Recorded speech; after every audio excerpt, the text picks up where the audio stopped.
just welcome you. Right now, we are just last week, we kicked off a brand new series for the month of November called Worshiper. And so with this title here, you see the subtitles, How to Live Out the Songs That We Sing. And so for you as a Christian, I want to encourage you because a lot of times we associate worship to be one thing, limit worship to be whether music or activities that maybe we do at church, right, or a service itself. But worship is not something, being a worshiper is not something that you just turn off. To me, it is something that I would believe with all my heart that God made us this way. God created us to be worshipers. It doesn't matter where you are, doesn't matter what part of the country, part of the world you're born from, regardless even of your opinion or view of just God himself, you are one. We all are. Each and every one of us are worshipers. And what is a worshiper? It means nothing but this. It is we as human beings, we're interesting. Right? We are always striving to seek and find our significance, purpose, meaning outside of ourselves. We're constantly looking for something outside of ourselves. Kind of like that commercial, right, where he had that cookie and, right, he was really thirsty. And he was looking for just something to satisfy that thirst that he had. And deep down, we all do that. That's why we get into the things that we get into. That's why we get into whether it be our hobbies or our relationships or just different things or jobs or careers, because we are constantly looking to be reinforced and fulfilled and to find significance and purpose outside of ourselves. That's a worshiper. And so that is what we do. And last week we mentioned that, God kind of ups it a little more because God is calling you to be a worshiper. He's calling you your main purpose in life. His calling for your life in the general sense is to be a worshiper. Now that sounds like a call, I'm pretty sure, like I mentioned kind of like last week, that sounds like a call that you might leave to voicemail. I'm like, I don't know if I want to answer that one. I don't know what that means. What does it mean to be a worshiper? What is that? What's, the cost that I have to give up? And so we're going to look at that a little bit. In reality, it's how to really understand what a relationship with God looks like and how it ought to impact everything. And so this is for us as believers. I'm challenging you when it comes to how do you walk out your faith? How do you live out these songs that we're singing? Are they just words that we just declare on a weekend, or songs that, lyrics that we just bob our head to in the car or whatever we just agree with? Or is it something that we believe in these words? Are we living these things out? And for the rest of you, if you're curious, what does it mean to be a follower of Jesus Christ? What does it mean to be a Christian? Do I have to do this? Or do I have to do that? Do I have to start dressing differently, acting differently, thinking what? See, the focus I want to get you is instead of the activity, I want you to find, and for all of us, to look for our identity inside of Jesus. And so Jesus actually mentions a little bit of what does it look like to be a worshiper? What does it look like to live out the songs that we sing? And he says it here in Mark 12. Starting in verse 28, I got the verse up for you. We're going to put it on the wall. It says here, and one of these scribes comes up to Jesus and asks him, at the very end, which commandment is the most important? So he's asking to him, what is the one thing, if we made sure, if we were going to do anything and get anything right in life, what is that commandment? What is the one thing that we want to make sure we don't mess up, that we make sure that we do? So it's an activity focus. What's the one thing that we ought to do?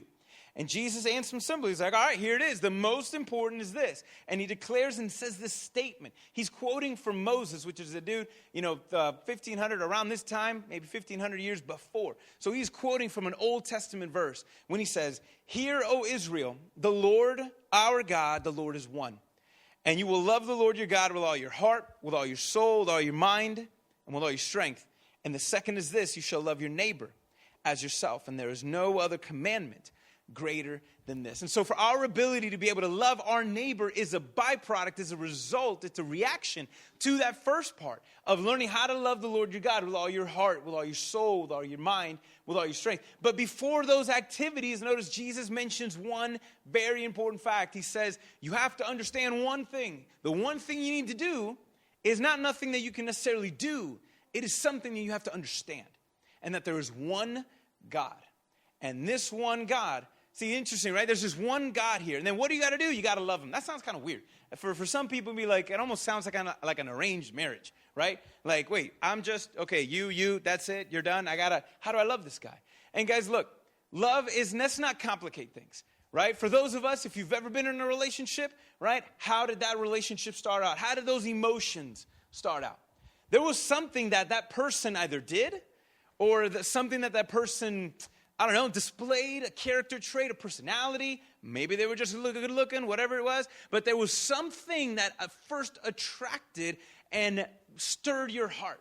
And the more you get to know this person, right, or the more you spend time with this person, the more just your heart responds. And so, guys, loving God is not something that you just got to like will yourself into, like, okay, I got to try harder. No, see, when you understand who God is, and that's what Jesus is trying to say, when you understand who God is, and when you understand that he first loved you before you can ever get good at loving him, when you first understand that he is the one true God, and he knows your name, and he loves you, your response would be one of affection and gratitude. And so this is something, guys, that our love for God is not something that we have to will. It is honestly a reaction. And so our focus and your focus, and for all of us as worshipers, is to get to know this God a little better.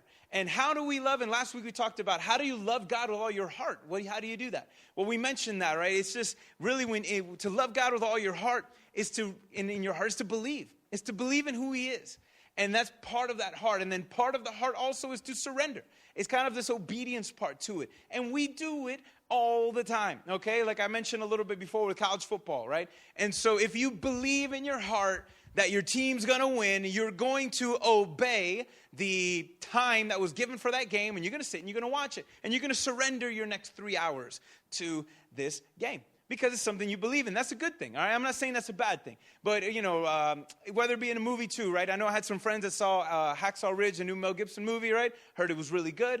And so you go pay. I mean, why would we pay $15 to go to some, you know, movie theater? Why would you pay this amount of money unless you believed in all your heart it was worth it? Right? And then because you believe in your heart, you're going to then obey, and you're going to pay the price of what it is, and you're going to sacrifice and look for whatever time it is. And so, guys, God is no different. God is the same. God is not looking like some dude just, you know, like a bully just trying to get everybody to give him all his lunch money, okay? God, when he asks us, this obedience is not something that we have to do. The reaction towards God is something that we want to do. That's what he wants. He doesn't want you to do it for the sake of doing it. He wants you to do it because you want to, because you understand who he is. And so part of that heart, which we talked about last week, how do you love God with all your heart? By believing him and by kind of submitting, right? And trying to discover a little bit more about who this God is. And so today we're going to focus a little more on the soul part. How do you love God with all of your soul? How do you do that with all of your soul? Now, that's where, when I was thinking about this, that's where that video popped in of that old 90s commercial about Got Milk. Because what did that one guy want? He was thirsty and he wanted what? He wanted milk because he wanted to quench a thirst that he had, right? He wanted to quench a thirst. And we all know what that's like, right? You ever, played a sport, right? And then you just, you're just really thirsty. You want to go get something. You ever worked outside for a long time, right? And then you just couldn't wait for when you drank that glass of water, right? A glass of lemonade, a glass of tea. It was like heaven, right? You guys know what I mean? This last week I had to, my wife's birthday was this week. It was Thursday. Oh my gosh. Okay, I'm just like, whatever. It was Thursday. She's not here, so okay. I had to stutter step for a minute. The thing is, she gets a whole birthday week, and so I forget when the day is, so I just give her a whole week, and so there we go. And so part of her birthday, I wanted to surprise her, and part of her house, we've lived in the house for 9 years now, and we've never done anything to any of the landscaping, which is, just this little bed and stuff. It's this nasty trees, and it's all like gross and dead and stuff. I just left it alone, and so I really never did anything. She was gone all day on her birthday, and I wanted to surprise her, so I recruited my 3 homeschool boys and was like, hey, manual labor time, let's go. And so we went out and I tied a rope to a tree, tied it to them, and we're all heaving and pulling, and I'm chopping the roots out. And so I cleared out all of her, all the dead root trees and all that stuff. She shows up, and it's all empty, right, and clean. The next day, we go and we buy stuff. I'm hauling 20-something pounds, right, of, 20-something bags of topsoil and this and that. So if you happen to see me walk, my knee might give way at any moment, okay, just because of I'm really kind of tender. And so I kind of sacrificed maybe 12 hours or so of this. And so it was a lot of work. It was a lot of work. She appreciated it because I told her, I was like, you got a gift that's coming. You got a gift, and it's here, but I can't return it. Okay, you got to like it because I'm not putting that stuff back in the ground, okay? And it's done. I paid somebody to take it away. No refunds on this one. But I was so exhausted, right? And so by the time I got that one, green tea, oh my gosh, or worse, or better, a shower, right? You ever been just a long day at work and it's like, I just want nothing but take a shower right now. Anybody feeling me? You guys know what I mean? Right? Just simple things, right? The simple things in life. I'm like, oh, I needed that. Or just a cup of coffee in the morning, just whatever it is, right? And so there's stuff inside of us that when we yearn for this resolution, right? We learn for this resolution. Deep down inside, guys, this is our heart. Our soul, is like that. Our soul deep down inside has this unresolved issue. And that's why we are constantly looking for things outside of ourselves to resolve the thing and the conflict inside, to give us that purpose, to give us that significance or whatever it is. There's a thirst inside of us. And sometimes we might go and do things and submit ourselves to some stuff and only realize, okay, that was fun for a while, but what's next? Okay, that only worked for a little bit. What's next? And the thing that we thought would satisfy us did for a moment, but then that thirst increased more, right? It just didn't fit. It was not what we were looking for. So there are sometimes things that we do that make things worse, and then it could domino after that. For example, I was, my dad has been a pastor of this church for about 30 years or so. And when I was 15, I wanted some money. I wanted a job. I wanted to kind of do stuff to save money. I was like 13 or whatever. And so we had a different location than we are now. And so they contracted me. I put a bid in pretty much. I said, hey, I want to cut the grass. And so let me cut the grass for the church, $25 a pop, whatever. I did it. And it was a lot of grass. And I had a little lawnmower, right, and knocked it out. And so that was one of my first jobs, was cutting the grass at the church, and they would pay me. And so one time I was doing that. I was cutting the grass. Now, if you guys know the little gas tanks, right? You ever seen the big ones? Okay, well, this one's a small one. I don't know if you've ever seen a small one. That was for the weed whacker, right, because I had to do that. Now, if you know, on the one side, there's the nozzle. There's a yellow nozzle where the most of the gas would come out. But then at the other end, there's a small little hole, right, for air vent to kind of let things circulate. And so there's a small, teeny hole on one side. And so I take it, and I'm going to reach back in my dad's Jeep. And as I'm reaching to put that little gasoline tank down, I kind of tilt it a little too much. And a little squirt of gasoline perfectly comes out of that little hole straight into my left eyeball, okay? And so immediately it just went, and I'm blind, okay? Like I freaked because I didn't know what has happened when gasoline hits clean on your eyeball. And so I panicked. It was try it. Let's see how it feels, okay? Whatever. Don't judge me. It hurt, all right? It was a lot. It was a lot of pain. And so I got the gasoline clean in my eye, not on the eyelid. I mean, just right there. And it's burning. I'm freaking out because I think I'm going to go blind now. And I remembered where I was. I was at the corner of the building. And on the other side, on the long wall, on the other side of the building was a hose. And so I ran as fast as I could, squinting with the other eye, because to me, my whole left side felt like it melted off. And so I'm running as fast as I can. I see the hose. I grab the hose. I put the hose in front of me. I turn it on. Now, granted, this was the summertime. So if you live in Florida long enough, what's a no-no when you want to turn the water on, right, on a hose? What don't you do? Help me out. Oh, you can see where it's going, don't you? Okay? The water was hot, okay? The hose had been sitting there all day under the blazing sun, so I hold it up in front of me, I turn it on, and then I'm like, So now it's even worse, because now my eye is burning, my face is scalded, and now it's just I'm making it worse and worse and worse, but my eye still hurts. I'm still freaking out. I think I'm going to go blind. I'm praying, please, Jesus, Jesus, Jesus, Jesus, Jesus. And so, because I don't want to lose my eye. That's what I thought was going to happen. It was just like fall out. And I was freaking out. And so then I finally got the cold water. Okay, so now my face is calm. Everything's good. My eye's feeling a little better. But then I realize I'm standing in the same place. And I'm developing quite a big puddle. So now I'm an idiot. And so I'm looking, and I have the thing in my eye, and I'm just walking in circles like this, just because I don't want to accumulate a bigger puddle. But then it still hurts, and so I'm kind of running in circles, and I kind of lost where I was, and my eyes are closed because I have water just all over my face. And in one of these circles, I went a little too wide and went headfirst straight into the mailbox, okay? So then I just went, boom, I'm on my back, in a puddle, eyes burning, soaking wet, and I'm like, really? Okay. And so that was not a fun afternoon. But see, the whole point was I was thinking about that because there was something that I did that wanted to be resolved, and I couldn't see right. And so the more I tried to fix it, the worse it got. Now, as funny as that story was, I've actually had to live that on a not so funny side, where part of me growing up trying to reach out for God. And I would reach out for something thinking it was going to help or think it was going to do, and in reality, it just backfired and it hurt. And it would hurt. I hurt myself. I hurt my family. And then in me trying to fix it, I would then make things worse until literally just God knocked me on my butt and just said, "Are you done? Are you done?" It's like, "Let me now fix it for you." And so, guys, that deep down inside, we all have this part of us that is yearning to be. That's why that song jumped out at me with the Rolling Stones. I can't get no satisfaction, right? Outside of God, we're going to be constantly looking, and you might find things, and you might, you know what? You might be arguing and say, "Hey, look, Pastor, that might be you, man, but I'm all right. I'm comfortable. I don't got those issues that you do." And you know, at the same time, I found myself in that position too. I found myself in a comfortable spot. I was like, I think I got it.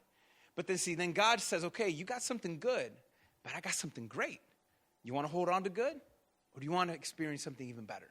And so when I took God on that offer, he showed me that what I was holding on to was nothing compared to what he can give me.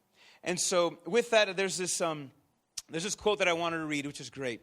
It's from C.S. Lewis, this Christian C.S. Lewis. He says this: if I find in myself desires which nothing in this world can satisfy, the only logical explanation is that I was made for another world. I'm going to say that again. I love that quote. I'm going to say it again. If I find in myself desires which nothing in this world can satisfy, the only logical explanation is that I was made for another world. And guys, that's something that I believe with all my heart. You and me, we were made for something beyond this world. We were made by a God that is out of this world. And he's hoping for us to respond in likewise, in the same way. And so one way that we can see this, guys, one way that we can satisfy this, satisfy our souls is first understanding, again, just what is our soul? If I want to love God with all my soul, then what is my soul? Well, guys, I want to show you a couple of verses. In Genesis 2, this is one of the first times this word was mentioned. And here's at the creation of the world. And God says in Genesis 2:7, it says this: "The Lord God formed the man out of the dust from the ground and breathed into his nostrils the breath of life. And then man became a living creature." But in another translation, it says, "and he became a living soul." So we see, where does a soul come from? It comes from God. All right? The soul of who we are comes from God. And in reality, if I could sum it up any other way, our soul is really who you are. It's the real you. Not the external you that your friends think is you. Not the external you that your teachers might think is you. Not even the external you that your husband or wife thinks is you or your family thinks is you. No, it's the real you. Beyond the paint coat, beyond the facade, beyond all the masks. The real you is your soul. That's what it is. It's not just who you are, but it is also how you respond to this world. Okay, you can see here in Ephesians, in the book of Ephesians, the Apostle Paul is writing to this church in Ephesus, and he's telling these Christians there, these Ephesians, he's telling them, talks about the soul, and he describes it in this way. He says, "Look, all of us together, among whom, including myself," he said, "at one time, we all once lived in the passions of our flesh, carrying out the desires of the body and the mind, and were by nature children of wrath like the rest of mankind." And so here, this idea, if you ever see the word flesh sometimes, that's the part of our soul that is seared from sin. That's where it's this part of our soul that has this desire and has this taste, has this thirst. And it seeks to quench that thirst in anything and everything outside of God. That's that part of our flesh. Our flesh is a part of our soul that just wants to fill up and be satisfied with everything else but God. And so it is who you are. Again, the soul is who you are. But in it, it's your emotions. It's your desires. It's your wants. It's your hopes. It's your dreams. It's everything that makes you you. That's your soul. Everything that makes you you. And again, you can see kind of the way he describes it. You know, at first, before God, our soul was just this fleshy part. Our soul was nothing, but the only desires that our soul had were these things that we would give up to. And notice the description, it says we were children of wrath. Like these were almost like my whole, crazy scenario with the gasoline, is that the more I would do something, I would do it and it would get worse and it would get worse and it would get worse. And so it was this part of us that seeks, really it's reaching out. It's a part of us that wants to reach back out to the God who gave us our souls. It's like we're missing something, but we can't understand what it is. And we're reaching outside of ourselves to find this satisfaction. In reality, we're all reaching out for God, and you don't even realize it. We're all reaching out for God, but our flesh is not able to, does not desire to reach up. It desires to reach down into other things, the counterfeit things. And so a lot of times when we react in this way, and, when we respond to these thoughts and emotions, a lot of times it feels right. A lot of times that we think it's right, we justify it's right. But then if we be honest, there's a lot of times that just look at the results. This week when I was preparing this and I read this verse about carrying out the desires of the body and the mind, and we just see this result of wrath and just trouble and just unsatisfaction. Right? It kind of brought me a little bit to thinking about everybody's, just the news and what kind of was going on, everybody's social media streams. Like, let me ask you a question. Has your social media streams or your friends, your conversation been pretty wrathful, okay, over the results of what the election, regardless of who you voted for or not? I mean, have people been playing nice? Have they? Have they been playing nice? Man, nah, you just see this. There's so many. And it would have worked. Who knows how the other side would have been. But right now, this is what it was. And so there's this unsatisfaction going on with how things were over this last week. And this unsatisfaction is causing people to respond in ways that are trying to resolve this conflict inside of their hearts, inside of their minds. Right? And so we see even the devastation. Right? People responding by the desires of their heart, responding in the passions of their flesh. And what are we seeing but businesses, right? In a lot of cases being torn down. I mean, friendships kind of getting rocked a little bit because of just who you voted for. Like if your friendship was nothing, it hinged on that and it was not deeper than anything else. Right? I mean, the way people have been treating one another, right? Just grabbing people out of cars and beating them just for the sake of who they voted for, or saying something to someone verbally just because of who you think they did. I mean, this situation, what you're seeing, guys, in the news is a people that are unsatisfied and they're trying to find satisfaction outside of God, and they're responding by the passions and the desires of their flesh. And just in the end, they're going to be even more unsatisfied by responding, guys, in this way. And so how do we resolve this? How do we resolve this in ourselves? How do we help other people resolve it? And guys, again, it's understanding this one thing. How do we worship God with our soul? Well, it's understanding that thy soul deep down wants something. Deep down inside your soul wants something more than just this world. That's why we get bored of things so easy. Right? I mean, especially here in America, right? We just enjoy, we have so many things at our disposal, right? I mean, I loved, Netflix for a while. Now Netflix, I'm just bored. I'm like, oh, what do I do now? I was like, I don't know. And so it's, we get bored very easy and we're looking for the next thing. What's next? What's next? What's next? Because deep down inside, we just lose that taste. And we're like, all right, well, let's try something else. Or let's try something different to see if that will give me that satisfaction that I'm looking for. But we keep on going round and round and round and round. Now, I want to show you this verse of a guy named David who found in his desires in his soul, he found something in God. And it was something that he didn't expect. And it was something that actually exceeded his expectations. And I want you to read this. It's in Psalms 42. He writes this song, and that's what the Psalms are. And David writes this psalm, and he says this in verses 1 through 4. As a deer pants for flowing streams, so pants my soul for you. Oh my God, my soul thirsts for God, for the living God. When shall I come and appear before my God? My tears have been food day and night, while they say to me all the day long, while others say to me all the day long, where is your God? And so here, guys, we see a circumstance that there is something in his heart that he just says, God, I have an unresolved issue here, okay? He's literally crying himself to sleep in essence, all right? Fellas, let's be honest, we've all had moments, okay? So it's not just the ladies, all right? If not, you're lying. And so here he's struggling so hard, struggling so much. He says, my food is my tears, right? I mean, going to sleep is more work than even just being awake. It was just so heavy on him. Whatever he was going through was big, and he couldn't find a resolution. He was losing sleep over this. He couldn't sleep. He couldn't think, he couldn't act, he couldn't function. But notice what is his descriptions. He is saying, Lord, I need you. There was something, for him to say this is because David at one point before this altercation, before this song, he is saying, Lord, I found something in you that it hit the spot. Better than a shower ever could, better than a glass of, water, ice cold water on a hot day. There's just something about you that just hit the spot. And now I'm struggling. Now I'm going through something difficult. And now in here, he's talking to himself. Oh my gosh, I just can't wait to get back with God. I can't wait to go to where he is. I need you. I know you're the only one that can satisfy this. I know you're the only one that can handle this. And even here, you can see some of the stuff he was struggling with. He was having other people questioning his own faith. Questioning, hey, where is your God? Where is your God? Where is he now to save you from this? How come he allows you to go through this? And so now he's having this wrestling match with himself, whether he's listening to his own voice and he's listening to the voice of others, and he's struggling at the same time, not sure which way is up and how to go about this and how to fix this.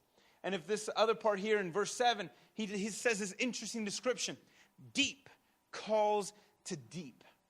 See, he's saying the deepest part of me, the deepest part of who I am, is reaching out for the deepest part of you, my God. He realized that the only thing that could, fill that God-shaped hole inside of him was God himself.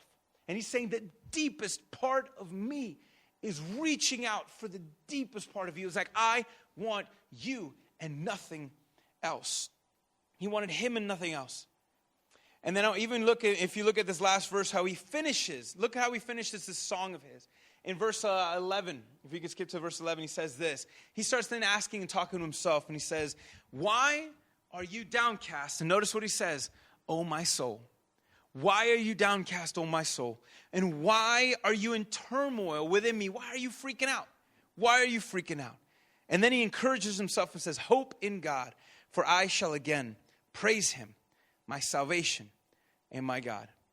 And so, guys, one thing I want you to see this with when it comes to your soul, and this is why it's important that you understand the heart part first. Because, see, your soul is the emotional side, right? Our emotions can be unpredictable, okay? If you're, all right, women, fellas, okay? How's that work, right? Unpredictable. Sometimes some are better than others, but right, even all of us, right? Each and every one of us, ladies, fellas, our emotions are unpredictable. There's certain things that will set somebody off that you might not do anything to you, but for me it would, and for you it's different. Right? There's just things that just set us off, right? You talk about this one topic, oh my gosh, right? Or you mention this one dude's face, I'm like, oh wait, right? And there's just things, right, that just set us off and get us emotionally charged, right? And sometimes our emotions are out of our control. We just kind of respond in these ways, and we just react a lot of times. And so here, he's having, if you read, that first part, he's having an emotional moment, right? He doesn't know what's going on. He's freaking out. He's scared. He's worried. He's hopeful, nervous, all at the same time. He's having an emotional moment. His soul is freaking out. Not sure, pretty much almost like me, just kind of running around in circles in the mud with my eyes burning and just trying to fix it. And then he comes to his senses, right? At one point, he comes to his senses, and then he realizes, and he starts talking to himself. And see, guys, this is why if you want to love God with all your soul, you got to make sure you get the heart part right. Because see, here, his heart, what he believes, is speaking into his soul. Because his soul is his emotions. It's how he processes, it's how we process the world, how we respond and react to it. And so his faith is now conquering and overcoming his emotions, and he's reminding himself on what to do. And what does he tell himself to do? Hope in God. Don't freak out. Don't be nervous. Don't be scared. Hope in God. For I shall praise his name again. And one thing I think he kind of realizes as well was this. Because the whole time, if you remember, he mentioned this one thing. When am I going to come back to God? Let me just say it so I can say it better. It says, when shall I come and appear before my God? He realizes what I need, God has. And he just says, when am I going to get to you? When can I get to you, close to you, to fix this? And then he realizes, I'm like, wait a minute. Why am I freaking out? You're right here. I don't have to travel a certain distance to get to you. You have traveled a distance and you're here with me. And that's when he starts to realize he can calm down, and he can has a better grasp of reality, because he can hope, not cross his fingers kind of a hope, like that he fixes it. But it's this hope that only comes from understanding and realizing that the presence of God is closer than you can imagine, closer than you can think. And so the one thing, guys, I want you to walk away from today is I want you to understand this, right? Because, see, you and me, we can find a hope better than this one. See, here he says, in the same way that a deer wants to get a drink of water, like any natural animal, right? We all get thirsty. He says, my soul is thirsty, and there is nothing that can satisfy that thirst other than you, my God. And see, there's something, guys, that you and me have at our disposal, a level of something to satisfy our souls that's better than what David had, because it was what Jesus eventually had done. And the one thing, guys, I want you to walk away from today is this. Here's the bottom line. Because of Jesus' life, death, and resurrection, our souls are able to find satisfaction beyond our imagination. Okay? Because of Jesus' life, because of his death, because of his resurrection, our souls, guys, can find true satisfaction beyond our imagination. There is nothing that can compare. There is nothing that you can find that could equal. Something might be good, but let me tell you, the things that you find that are good, that are satisfying, has a time limit on it. The things that you find, whether it be, movies or media, eventually the movie's going to be over. You're going to have to put in another one. You know, there's a lot of people that just find their joy in relationships, but eventually people got to go to sleep. Eventually people got to go to sleep. It's going to end, right? I mean, there's all of these things, even recreational stuff and good things, right? And then the abuse of others, right? Whether it be abuse of drugs and alcohol, eventually that bottle's going to be empty, and the next day you're going to wake up with a hangover, right? And it's going to, your problems didn't go away. In fact, they're worse because now you're probably sick to your stomach and I got a headache. And so now, you're just complicating things even more. And so, guys, the thing that he is trying to say and the thing that I'm trying to encourage you, because you and me are going to have emotional moments. You are seeing the nation having an emotional moment right now, freaking out about the hope of our country and what's going to happen. Is it going to work out? Is it not going to work out? Right? How is this protest going to get better, or are they going to die away? You see right now this hopelessness. It's in our country. And here what he's trying to say, and the thing that I'm trying to tell you, it didn't matter who got in. Because you know what? Let's say the people who voted for a different candidate. Let's say if their candidate would have went in, it wouldn't have been any better. In the sense that their satisfaction would have been temporary. See, your hope cannot be in a person. Your hope, guys, cannot be in a thing. Your hope, because none of those things were made to satisfy you. It's just going to cause that thirst to grow more and more and more. But because of the life, death, and resurrection of Jesus Christ, guys, you and me, our souls can find satisfaction beyond our imagination, even when the most unimaginable things happen. Now, there's a hymn that was written by this guy named Horatio Spafford, okay? I'm pretty sure that's a name you're going to think about. When I have a kid, that's exactly what I'm going to call him, right? So Horatio Spafford, okay, lived in the 1800s. And he wrote a psalm, a hymn, that if you've been in church, church world for a while, you might have remembered it. It's called It Is Well With My Soul. Anybody? Some of you guys might know it. If you don't know, don't feel bad. It's okay. It Is Well With My Soul is one of these Christian classics, okay? It's a classic hymn. It is well with my soul. And in it, he's just reminding himself and talking to himself, saying, hey, regardless of what's going on, regardless of this, regardless of that, it's well with my soul. Now, the song is a great one, but what makes it even greater is the story that inspired that song. It's a story that some of us, and even me, I'm going to be honest, would be hard to say, I don't know if I would have been, because it was, again, it's not something that you hope for. It's like a nightmare that happens at once, and it's hard to say how you would respond unless you lived it.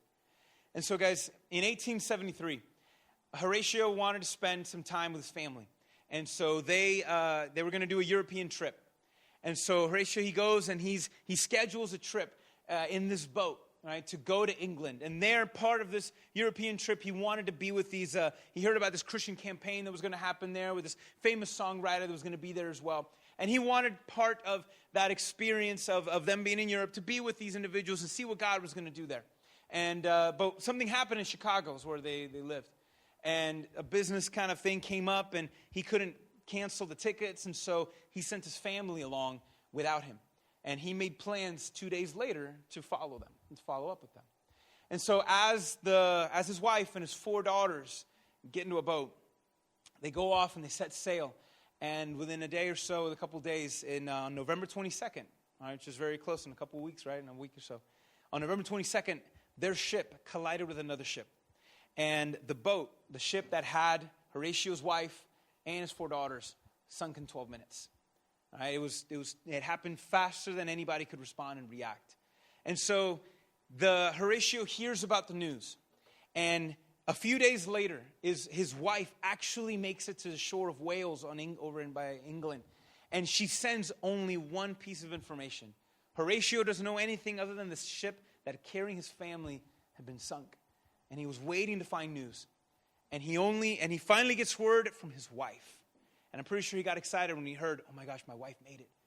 And when he hears the message, and the message said 2 words only: saved alone. Saved alone. Her daughters, his daughters, they drowned. She was the only one out of the family that survived. And so now Horatio makes his plans, gets in a boat, crosses the same path that his family had just been on. And the story goes that it was around the area where you can imagine being in his shoes. Imagine you're in a boat now and you're crossing this path that your family had just done. And around the area that it was said to the boat had been sunk, where his daughters had died, he pens this hymn called "It Is Well With My Soul." And let me read part of the first opening lyric to it. He says this: when peace like a river attendeth my way, when sorrows like the sea billows roll, whatever my lot, thou hast taught me to say, it is well with my soul. It is well with my soul. It is well with my soul. It is well. It is well with my soul. That's how he opens up that song. And you can see the repetition that he's saying over and over again because he's torn in his heart, right? He would love, this unimaginable situation has happened. His 4 beautiful little daughters are gone to be with Jesus. And so there's a part of him that's happy that he knows where they are, but there's a part of him that would just love to just grab them and pick them up one more time and kiss them on their foreheads one more time and just to tell them how much he loved them. You know, just the pain and the sorrow of imagining them drowning in this cold ocean all alone. And then his wife had everything. And so this whole time he's freaking out and he's panicked and he's nervous and he's this. But at the same time he's calming himself. And where does he get this strength? Where does he get this mentality to be able to look at this horrific experience and to calm himself and remind himself, it's going to be okay.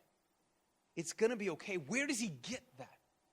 Guys, he gets it because he's living out the song that he's singing. Because to him, worship and singing to God is not just an idea. It's not just something that is just done during a church service. It is a real God.